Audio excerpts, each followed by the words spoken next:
Bonjour tout le monde. Aujourd'hui, j'ai décidé de vous faire une vidéo pour réagir un petit peu sur l'actualité financière. Qu'est-ce qui se passe sur les marchés, les BS. Je vais essayer de vous expliquer tout ce qui se passe. Tout va bien se passer. Ce même m'a beaucoup fait rire. Il fait le tour de Twitter. Are you tired of winning? Donc, deuxième jour après le jour de la libération, le jour où Trump a annoncé ses taxes douanières sur le monde, on a 6%, plus de 6% de baisse sur le Nasdaq, sachant qu'hier il a aussi baissé de 6%. 6% de baisse sur le S&P, sachant qu'hier il a baissé de plus de 5%. Le pétrole qui baisse de 5% ce soir, aujourd'hui. Hier, il a fait une chute de 5%, je pense aussi. Il a dégringolé sur les 3 derniers jours. On va voir d'autres choses comme le yen, la dette américaine, le taux d'obligation sur 10 ans, les tarifs. On va faire une petite revue de mon portefeuille. On va réagir un petit peu sur des tweets que j'ai trouvé intéressants. Et on va voir pourquoi Nike monte, pourquoi L'Oréal et certaines actions restent et tiennent d'une façon solide, et GameStop. GameStop, c'est juste un petit peu le même pour rigoler un petit peu. Donc on commence par le commencement. Qu'est-ce qui tire les marchés vers le bas? Alors, déjà, vous devez savoir que ces chiffres, ces 6%, c'est des grosses baisses. 6%, c'est pas que 6%, c'est beaucoup. Par exemple, le Nasdaq, c'est les 100 premières actions technologiques du Nasdaq, le Nasdaq Composite, qui baisse de 5,82. Le Nasdaq 100, c'est un indice composé de Microsoft, Tesla, Amazon, Apple, des entreprises qui valent des milliers de milliards. Donc la moyenne pondérée de ces entreprises, on baisse, non, chaque entreprise baisse de tel et tel pourcent, la moyenne pondérée de ces baisses-là donne 6. Ça fait beaucoup. Et sur les 2 derniers jours, 6500 milliards de capitalisation boursière s'est évaporé. Donc, qu'est-ce qui tire tout ça vers la baisse? Donc, on a Apple, qui est très impacté, 8% aujourd'hui, 8% hier de baisse, sûrement parce que c'est à cause de la Chine. Hein. Tarif douanier hier et aujourd'hui, réponse contre-mesure, tarif douanier chinois. Donc, la Chine va imposer de 34% en douane toutes les exportations américaines vers la Chine. Beaucoup de composants, beaucoup de composants électroniques, beaucoup de brevets, beaucoup de choses qui se passent.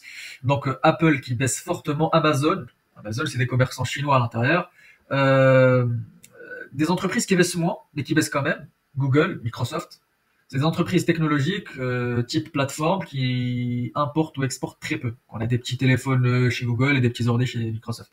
Le seul risque qui explique leur baisse, c'est les contre-mesures ciblées sur ces entreprises, qui peut se faire et qui va sûrement se faire par l'Union européenne.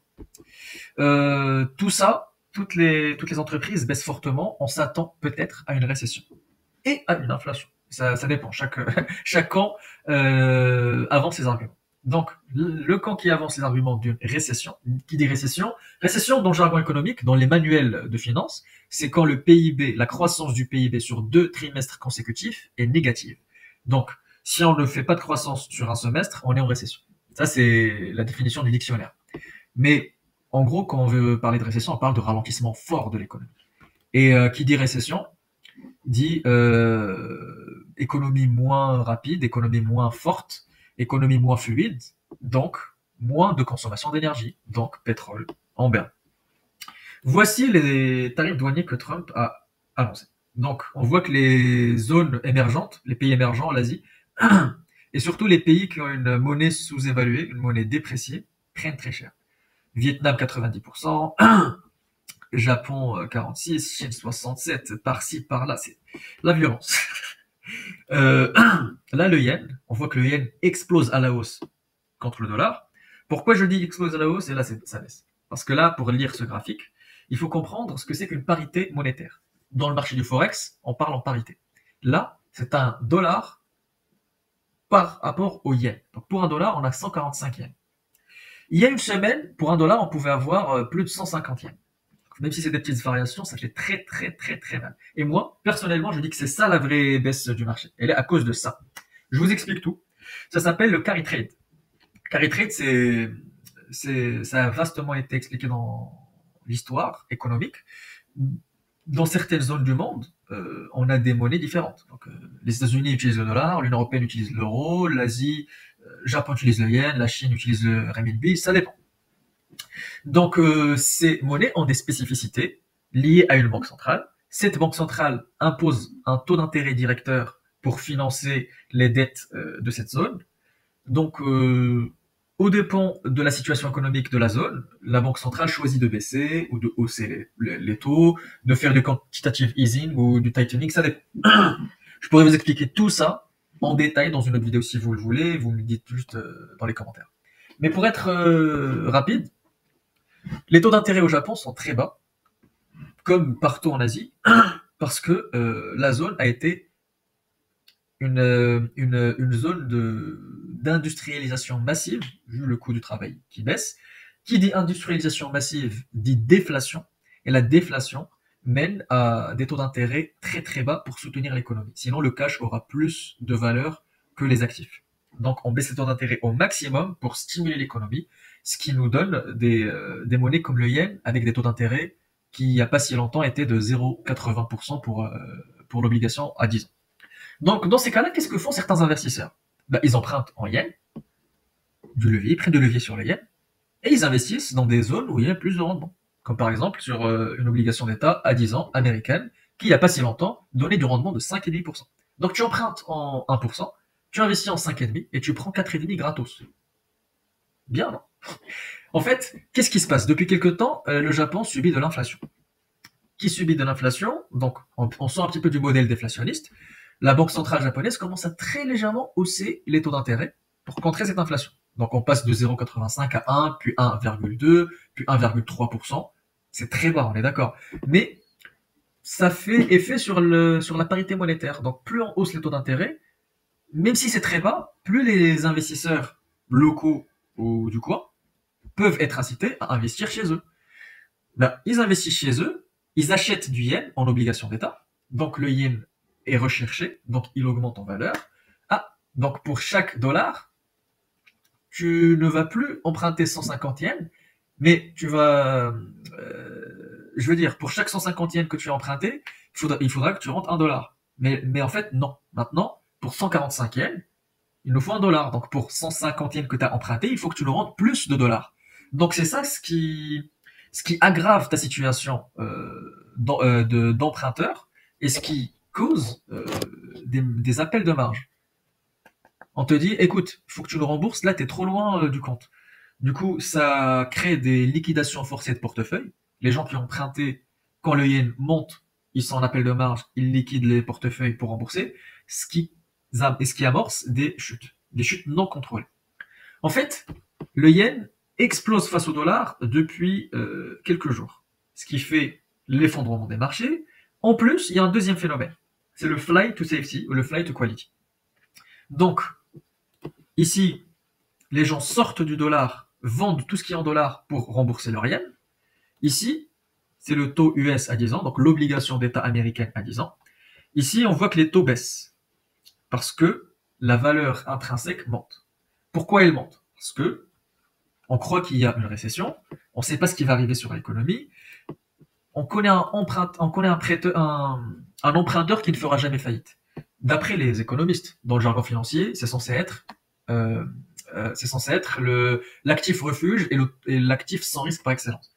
Donc l'État américain a une forte armée, c'est l'innovation, le capitalisme, les droits de propriété, donc il ne fera jamais faillite, donc autant lui prêter en cas d'incertitude, il nous rendra toujours notre argent. En plus, on a des taux d'intérêt sympas. Donc les flux sortent massivement des actions, ils vont rembourser du yen, et ils vont se cacher et se réfugier en taux US. Qu'est-ce que ça crée, ça? Ça crée une surenchère du taux US. Donc le bon, qui signifie que tu vas me rendre 1 euro, il a plus de valeur. Quand la valeur intrinsèque augmente, vu qu'au début elle donnait sûrement du 5%, la valeur augmente. Donc si on actualise le calcul, le taux de rendement baisse. Le taux de rendement baisse, c'est pour ça que vous voyez le graphique. Ça, c'est un graphique du taux, pas de la valeur nominale. Parce que la valeur nominale, quand on parle d'obligation, c'est le taux. Donc la baisse massive des marchés qui pourra peut-être continuer est en fait causée par ces deux cas-là. Ce n'est ni par les tarifs ni par rien, c'est par ces deux cas-là. Et ces deux cas-là, surtout celui-là, est un petit peu une interprétation des tarifs. Maintenant, une petite revue de mon portefeuille. Donc je perds 9,5% depuis le début de l'année. Ça arrive, hein, ça arrive. Après, c'est LVMH qui m'a beaucoup pénalisé. Je continue de renforcer mes lignes, hein. J'ai renforcé du Total. Pétrole, ça a beaucoup baissé parce que le pétrole a baissé et le cours de Total suit à peu près le cours du pétrole. Euh, Ça donne du 6% de rendement. C'est une entreprise qui s'est diversifiée par rapport au pétrole. Elle a de l'énergie renouvelable, elle a de l'énergie solaire. Ils sont même dans les SNR maintenant. SNR, c'est Small Modular Reactor, des petits réacteurs nucléaires. C'est une entreprise qui, pour moi, est une entreprise solide, bien gérée, donc pas de risque. LVMH, j'ai allégé pour renforcer du ASML. ASML qui baisse fortement, j'ai un PRU vers les 640, mais bon, c'est une entreprise qui est sous-évaluée sous 700 euros. Très très très large motte pour cette entreprise. L'Oréal, elle tient très fort. On va en parler tout à l'heure. Schneider, j'ai une position conséquente. Mais j'ai surtout renforcé Total, ASML et j'ai pris un petit peu de GAFA. J'avais une grosse position Google que j'avais vendue en fin d'année dernière, fin 2024. Donc là, je suis rentré avec des PRU très très bas, donc tant mieux. Voilà la répartition selon les secteurs. J'ai de la matière première, de la conso discrétionnaire, de la conso courante, de l'infra et de la tech. Parfait. Plutôt diversifié, dirais-je. Là, une petite réaction sur un tweet. Ce monsieur-là, c'est quelqu'un de très compétent, je le suis et j'apprends plein de choses. En fait, il dit Trump va baisser les tarifs et Trump va à travers ses tarifs sauver l'immobilier commercial. Comment il va faire ça? En fait, les tarifs vont déclencher les peurs sur la récession. On a parlé de ça, on est d'accord. Les peurs sur la récession vont déclencher ça. Tout le monde va aller se réfugier sur de la dette. Quand la dette est aussi refuge qu'en ce moment, les taux d'intérêt baissent. Les taux d'intérêt baissent, qu'est-ce qui se passe? La Fed, la Banque centrale américaine, va être forcée de suivre et de baisser les taux d'intérêt.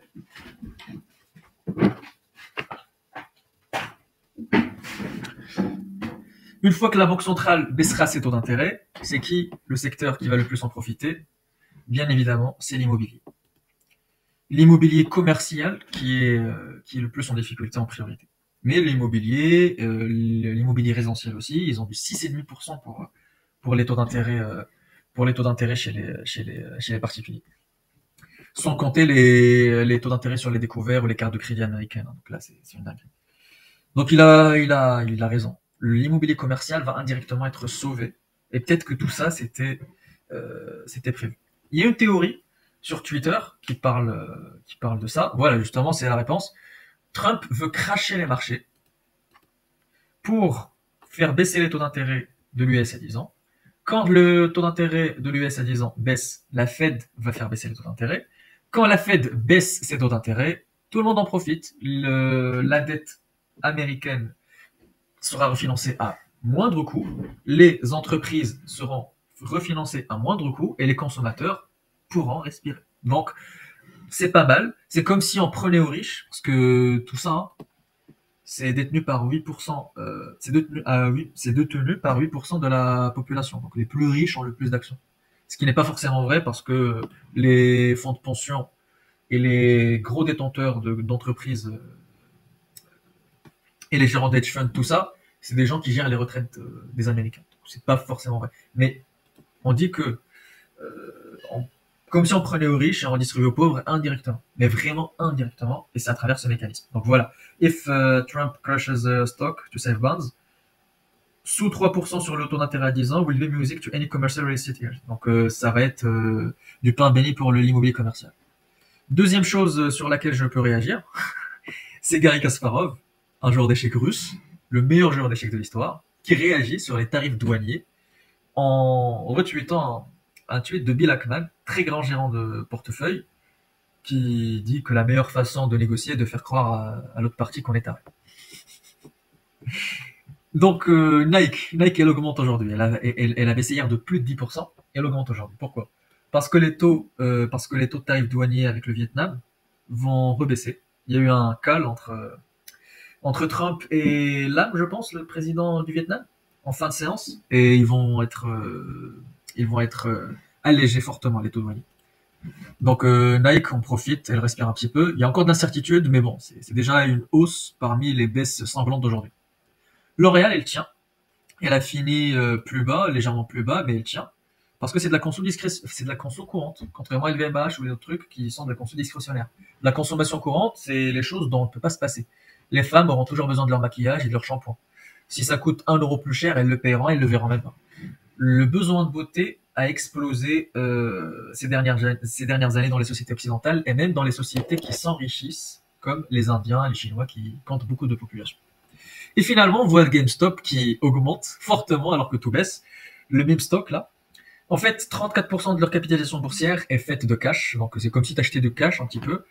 Et aussi, ils vont réorienter le business model, parce que là, ils vendent des jeux, hein. Ils vont réorienter le business model vers de la crypto-monnaie. Ils vont commencer à acheter du Bitcoin, un petit peu comme MicroStrategy. Donc, dites-moi si j'ai été un petit peu technique sur certains trucs, comme le carry trade, le yen, les obligations US, le pétrole. Vous me dites si j'ai été technique sur certains trucs, je pourrais réexpliquer. Si vous voulez que je vous explique des choses spécifiquement, dites-le moi en commentaire, je ferai des vidéos dédiées. Et bon week-end à tous, et likez, partagez, et c'est ma première vidéo sur YouTube, j'espère que vous allez... Merci.